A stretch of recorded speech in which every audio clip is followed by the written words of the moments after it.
Update po tayo sa bagyong Paulo na naglandfall na sa Dinapigue, Isabela. Kausapin po natin si Pag-asa Weather Specialist Benison Estareja. Magandang tanghali at welcome sa Balitang Hali. Magandang tanghali po, Ma'am Connie. Update po tayo, ano nang direksyong tatahakin ng bagyong Paulo matapos po nito maglandfall? Yes po, as of 10 in the morning ay nasa probinsya pa rin po ito ng Isabela sa may San Guillermo at patuloy na tumatawid west-northwest, no? So malaking bahagi po ng Cagayan Valley ang tatawirin ng bagyo, and sa mga susunod pa na oras, itong malaking bahagi rin ng Cordillera Region and Ilocos Region. So pagsapit po ng hapon or gabi mamaya, mag-emerge po itong si Bagyong Paulo dito sa may West Philippine Sea at lalabas din siya ng PAR by tomorrow early morning. Sa mga lugar ho, again, para dun sa mga nangangamba, baka may mga babiyahe pa weekend eh. Ano-ano ho yung mga lugar na talaga hong magdudulot ng matinding ulan kaya?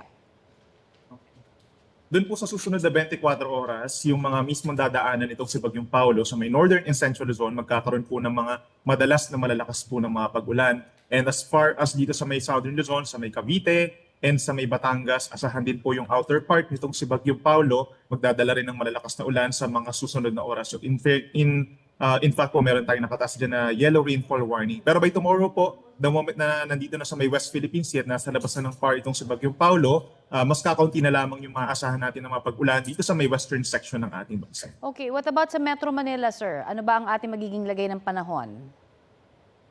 For Metro Manila hanggang sa matapos po ang araw na ito, magiging makulimlim pa rin at aasahan pa rin po yung mga pag-ulan na in general mga light to moderate rains po. Minsan lamang ito lumalakas, pero pinapayuhan pa rin natin yung ating mga kababayan po na magdala ng payong or kapote at nandyan pa rin po yung banta ng mga pagbaha sa mga low-lying areas. Sa area po ng Nilindol, sa Cebu, ano ho ang magiging lagay kaya ng panahon doon? Sa ating po mga kababayan na sa lantapon ng Lindol dito sa Cebu, we're expecting naman na fair weather conditions ngayong araw apart from localized thunderstorms. No? At pagsapit po ng weekend, nananatili pa rin na partly cloudy to cloudy skies at meron pa rin chance ng mga saglit na ulan. Marami pong salamat sa inyong update sa amin.